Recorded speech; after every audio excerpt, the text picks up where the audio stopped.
हाँ, hello sir. नमस्ते sister छाया।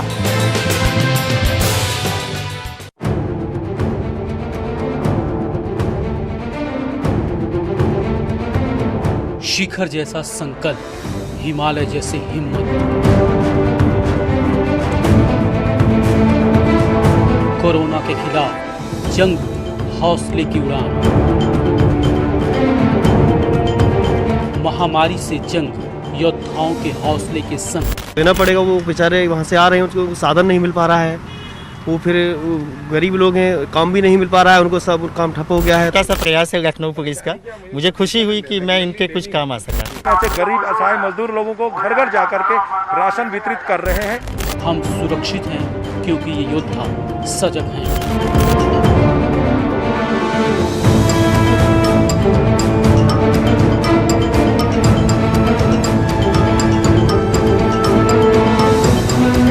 Corona योद्धा को पीएम मोदी का सलाम। हेलो। हाँ, हेलो सर। नमस्ते sister Chhaya. Thank you sir. नमस्ते. आम्ही ठीक आहे सर. हेलो, मैं नरेंद्र मोदी बोल रहा हूँ। कहते हैं कोई भी जंग हौसले से जीती जाती है, हथियारों से नहीं। चाहे वो जंग किसी देश के खिलाफ हो या फिर किसी महामारी के खिलाफ। इन दिनों पूरी दुनिया भी एक ऐसी ही जंग लड़ रही है, कोरोना वायरस के खिलाफ। और इस जंग में शामिल योद्धाओं को हौसला मिल रहा है देश के प्रधानमंत्री नरेंद्र मोदी की ओर से। देश में कोरोना मरीजों की संख्या 900 से ज्यादा पहुंच गई है। डॉक्टरों और मेडिकल कर्मियों की टीम लगातार अस्पतालों में जुटी है। तो दूसरी तरफ प्रधानमंत्री नरेंद्र मोदी खुद उन स्वास्थ्य कर्मियों से फोन पर बात कर रहे हैं, उनका हौसला बढ़ा रहे हैं। मरीजों के इलाज में कोई कमी न हो पाए, इसके लिए हर सरकारी महकमा अपनी ओर से कोशिशों में जुटा है। रेलवे ने ट्रेन के डिब्बों को आइसोलेशन वार्ड में बदलने का काम शुरू कर दिया है। लेकिन आज कुछ निराश करने वाली तस्वीरें भी सामने आई हैं। एक ओर जहां पूरे देश में लॉकडाउन चल रहा है, वहीं दूसरी ओर कई शहरों में आज हजारों की संख्या में मजदूर सड़क पर निकले, अपने अपने घर लौटने लगे, जिससे लॉकडाउन के उद्देश्यों को बड़ा झटका लगा।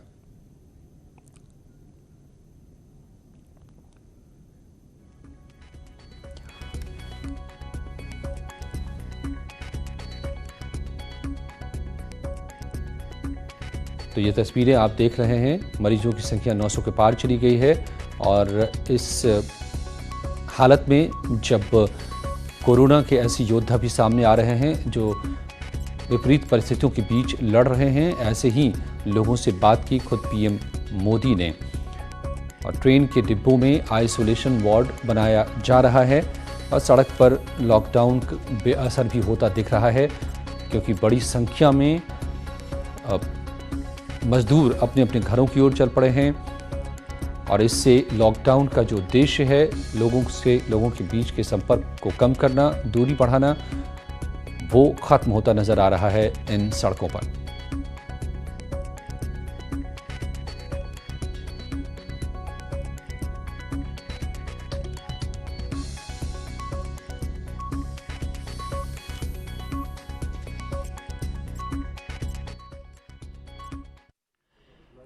जो मुश्किल वक्त में हिम्मत से काम ले वो निडर। अपना ध्यान रखिए, अपनों का ध्यान रखिए। जो मुश्किल वक्त में भी हौसला बढ़ाए वो लीडर। मेरी आपसे प्रार्थना है और मैं हाथ जोड़ के प्रार्थना करता हूं कि आप इस समय देश में जहां भी हैं वहीं रहें। प्रधानमंत्री नरेंद्र मोदी भी ऐसे ही लीडर हैं। कोरोना जैसी महामारी के वक्त खुद हिम्मत से काम ले ही रहे हैं। इस जंग में जुटे योद्धाओं से खुद बात कर रहे हैं, उनका हौसला बढ़ा रहे हैं। हेलो। हाँ, हेलो सर. नमस्ते sister Chhaya. Thank you sir. नमस्ते. आम्ही ठीक आहे सर. पुणे के सरकारी नायडू अस्पताल में सिस्टर छाया जगताप आइसोलेशन वार्ड में भर्ती मरीजों की देखरेख में जुटी हैं। शुक्रवार को उनके निजी मोबाइल फोन पर एक घंटी बजी और दूसरी ओर से जो आवाज आई उसे सुनकर न सिर्फ वो चौंक गईं, बल्कि उनका हौसला भी हिमालय से भी ऊंचा हो गया। नहीं है, ये हॉस्पिटल में तो अभी 7 पेशेंट अच्छे होकर चले गए हैं और जो 9 पेशेंट है वो तो बहुत अच्छे हैं, वही बताते हमको कि पॉजिटिव आया तो भी कुछ नहीं है, डरने की बात नहीं है, डरने का तो नहीं है। हम उनके जाके उनको दवाई देती है, सब बातचीत करते हैं तो उनको थोड़ा सा अच्छा लगता है, लेकिन डर तो मन में रहता है उनका, लेकिन हम वो डर निकालते हैं। बात अच्छी तरह बात करते हैं जाने के बाद, उनके हॉस्पिटल में एडमिट करने के बाद। पेशेंट के परिवार जरा नाराजगी व्यक्त करते होंगे क्योंकि बड़ा सबको चिंता रहती है नहीं, पेशेंट के परिवार को तो अंदर नहीं आने देते ना सर। हाँ, सिर्फ पेशेंट क्वारंटाइन है ना, तो उनसे तो बात नहीं होती। हाँ, पेशेंट के परिवार को मत आने दो। नहीं, किसी को अंदर तो नहीं आने देते ना, हमारा स्टाफ और जो पेशेंट है उनको ही अंदर आते थे, सब हॉस्पिटल क्वारंटाइन है ना। आप इतने दिनों से लगी हुई हो और पूरी अस्पताल कोरोना वायरस के लिए आप लोगों ने समर्पित कर दिया है, तो देश भर की और जो हमारी बहनें काम कर रही है या नर्सिंग सेक्टर में जो भाई लोग काम करते हैं, तो सिस्टर छाया से जरूर वो सुनना चाहेंगे कि उनके लिए आपका क्या संदेश है। उनके लिए ये हॉस्पिटल के लिए ना, डरने का नहीं, काम करने का, और ये कोरोना जैसी बीमारी उनको भगाने का है और देश को जिताने का है।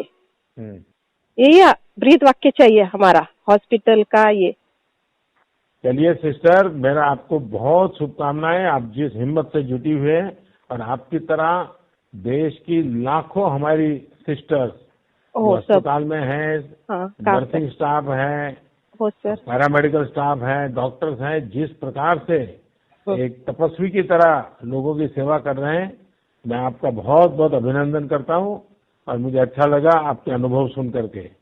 धन्यवाद जी। सर, एक आपको ये हमारे हॉस्पिटल और मैं हमारा पूरा हॉस्पिटल का स्टाफ आपके लिए आदरणीय आपको ये करता है, सैल्यूट मारता है कि हमारे तुमने ये किया, हमारे इतने छोटे से देश के छोटे से हॉस्पिटल में हमारी ये किया, पूछताछ की, इसके लिए हमारा पूरा स्टाफ आपका तहे दिल से आभारी हो और आभारी रहूंगा। मेरा कर्तव्य है और हम सबको मिलकर के लड़ाई जीतनी है। हाँ, वो तो है, लेकिन सर मैं मेरी ड्यूटी कर रही है, आप तो पूरा 24 घंटा या पूरा आप देश की सेवा कर रहे हैं, वो तो तुम्हारा ये हमको ये मानना चाहिए, आभार मानना चाहिए। नहीं, मैं कर्तव्य है, आप लोग मुझसे ज्यादा करते हैं। नहीं सर, हमारे लिए तो तुम भी हमारे देवता है और पूरे देश को तुम्हारे जैसा प्रधानमंत्री मिलना चाहिए। चलिए, बहुत बहुत धन्यवाद आपका, आपकी भावनाओं के लिए। परमात्मा आपको भी शक्ति दे और आप जैसी बहनों के आशीर्वाद मुझे और काम करने की ताकत देते हैं। बहुत बहुत धन्यवाद। Thank you sir. प्रधानमंत्री ने सिस्टर छाया से पूछा कि कोरोना के खिलाफ लड़ाई में जुटे स्वास्थ्य कर्मियों को क्या संदेश देना चाहेंगी, तो सिस्टर का जवाब वाकई हौसला बढ़ाने वाला था। आप इतने दिनों से लगी हुई हो और पूरी अस्पताल कोरोना वायरस के लिए आप लोगों ने समर्पित कर दिया है, तो देश भर की और जो हमारी बहनें काम कर रही है या नर्सिंग सेक्टर में जो भाई लोग काम करते हैं, तो सिस्टर छाया से जरूर वो सुनना चाहेंगे कि उनके लिए आपका क्या संदेश है। उनके लिए ये हॉस्पिटल के लिए ना, डरने का नहीं, काम करने का, और ये कोरोना जैसी बीमारी उनको भगाने का है और देश को जिताने का है। ये ब्रीद वाक्य चाहिए हमारा हॉस्पिटल का। ये 4 मिनट 35 सेकंड की अपनी बातचीत में पीएम मोदी ने सिस्टर छाया के परिवार से लेकर उनकी ड्यूटी और हौसले की तारीफ की, तो सिस्टर छाया भी भावुक हो गई।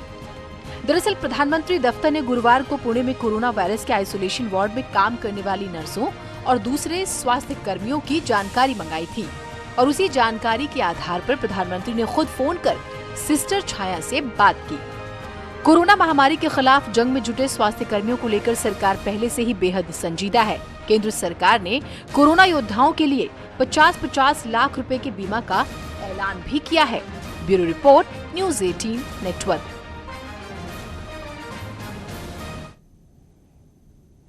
जब देश का प्रधानमंत्री आपका हौसला बढ़ाए तो भला जंग क्यों न जीती जाए। कोरोना महामारी के खिलाफ रेलवे की तैयारी आपको दिखाएंगे, लेकिन उससे पहले आपको कोरोना पर आज की 10 बड़ी खबरें बता देते हैं। पहली बड़ी खबर है, देश में कोरोना मरीजों की संख्या 900 से ज़्यादा हो गई है। दूसरी बड़ी खबर, केरल और महाराष्ट्र कोरोना से सबसे ज़्यादा प्रभावित है। महाराष्ट्र में 164 और केरल में 176 मामले सामने आए हैं। तीसरी खबर है, पिछले 24 घंटे में कोरोना के 149 नए मामले सामने आए हैं। चौथी बड़ी खबर है, कोरोना से अब तक 21 लोगों की मौत हो चुकी है।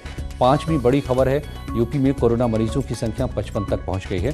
छठी बड़ी खबर है, यूपी में नोएडा में सबसे ज़्यादा 23 मरीज कोरोना पॉजिटिव मिले हैं। सातवीं बड़ी खबर है, लॉकडाउन के चौथे दिन कई शहरों में मजदूरों का पलायन हो रहा है। सड़कों पर भारी संख्या में मजदूर दिख रहे हैं। आठवीं खबर है कि नोएडा में डीएम ने मकान मालिकों से कहा है कि वो किराएदार मजदूरों और कर्मचारियों से 1 महीने का किराया न लें। नौवीं बड़ी खबर है कि रेलवे ने ट्रेन के डिब्बों को आइसोलेशन वार्ड में तब्दील करना शुरू कर दिया है। 10वीं बड़ी खबर है कि Indian council of medical research ने दावा किया है कि अभी तक कोरोना के सामुदायिक संक्रमण के सबूत नहीं मिले हैं।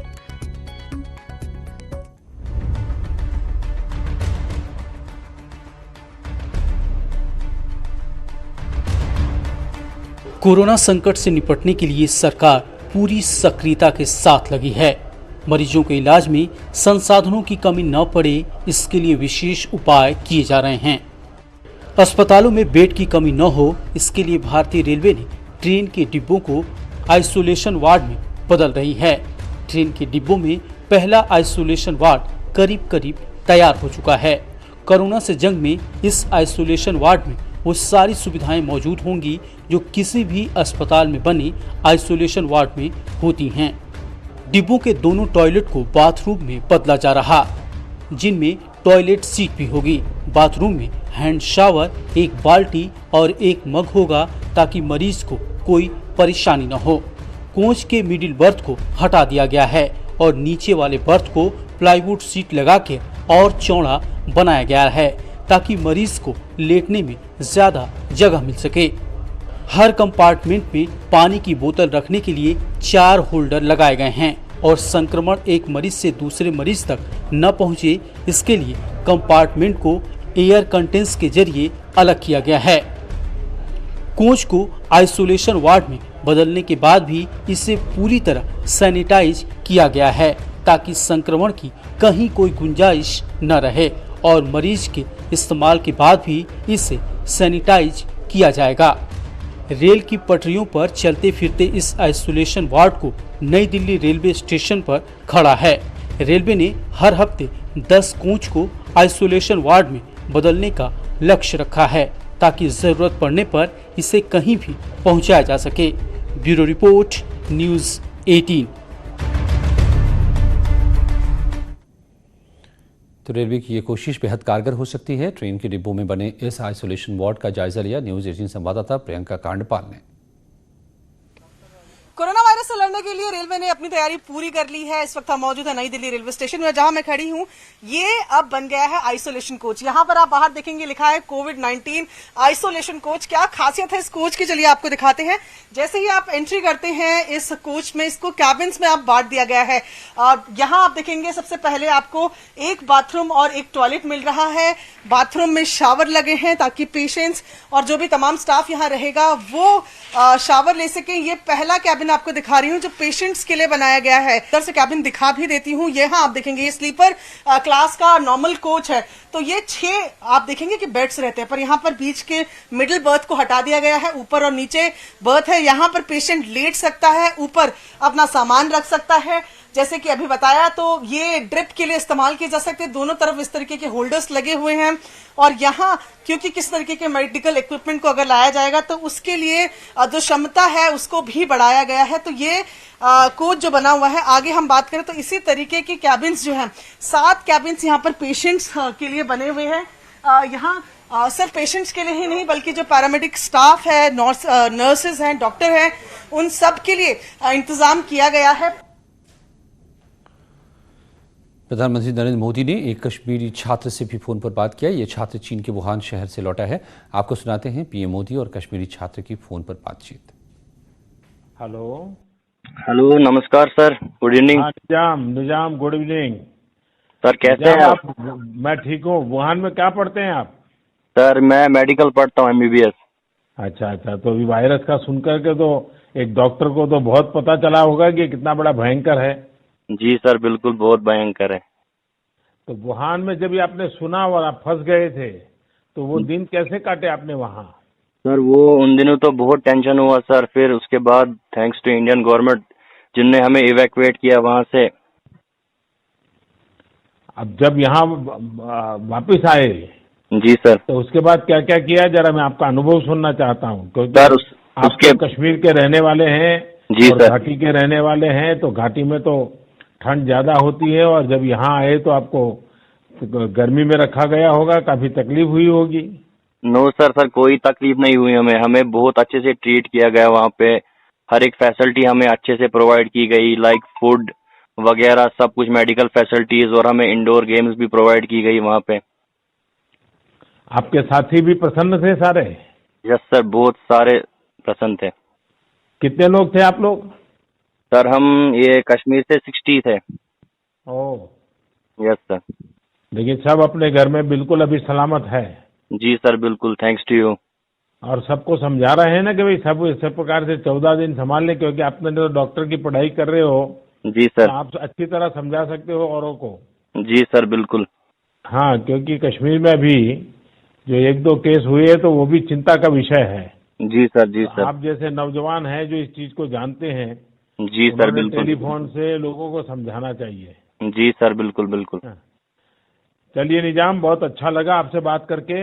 सर मुझे भी बहुत अच्छा लगा सर। मुझे अच्छा लगा कि इस व्यवस्था से आप लोग प्रसन्न हैं और मैं समझता हूँ इससे देशवासियों को, क्योंकि लोगों को क्या है, क्वारंटाइन मतलब लोगों को लगता है जैसे कैद हो जाएगी, जेल हो जाएगी। नो सर, ये तो हमें अपने सर इंडिया की सेफ्टी के लिए क्वारंटाइन लॉकडाउन किया गया है ताकि सब स्वस्थ रहे, ठीक रहे सब।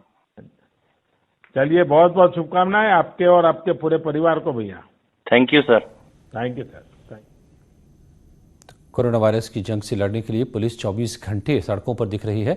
इनमें कुछ ऐसे भी लोग हैं जिनकी सुबह भी सड़क और शाम भी सड़क पर ही गुजर रही है। मकसद सिर्फ और सिर्फ आपकी सुरक्षा है।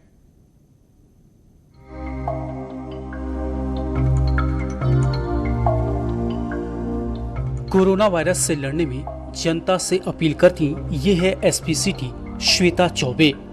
कोरोना वॉरियर श्वेता चौबे सुबह 4 बजे उठती हैं और रात 12 बजे तक सड़कों पर रहती हैं। कभी लोगों को सजग रहने के लिए समझाती तो कभी लोगों को मास्क और सैनिटाइजर बांट रही हैं।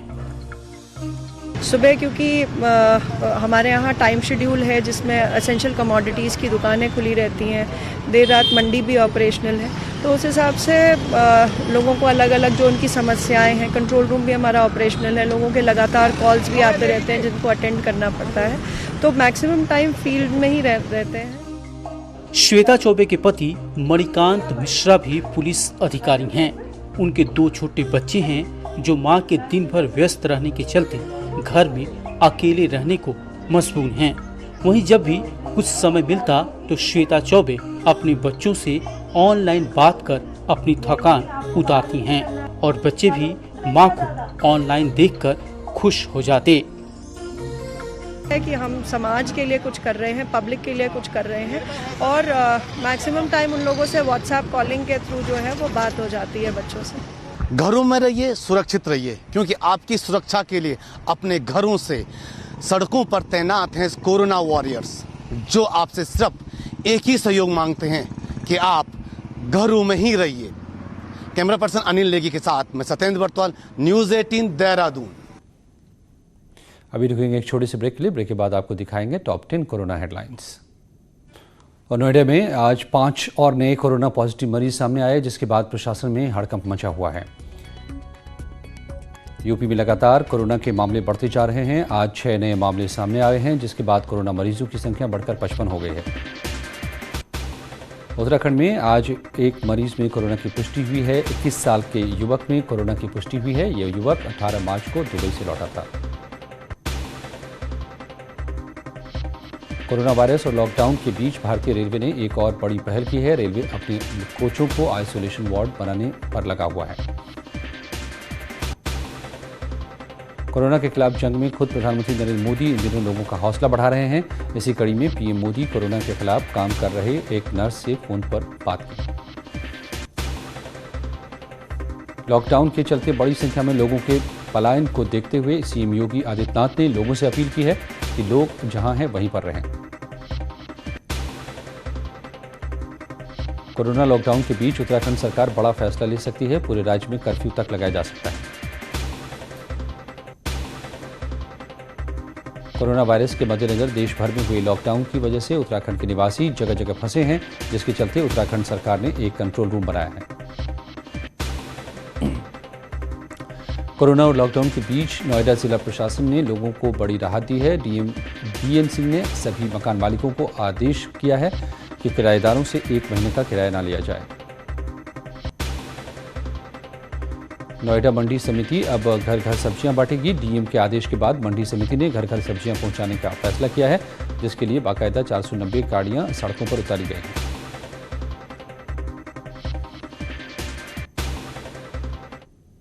इस बुलेटिन में फिलहाल इतना ही। ब्रेक के बाद आपको दिखाएंगे कोरोना पर क्यों भीख मांग रहे हैं इमरान। Hello sir. नमस्ते सिस्टर छाया।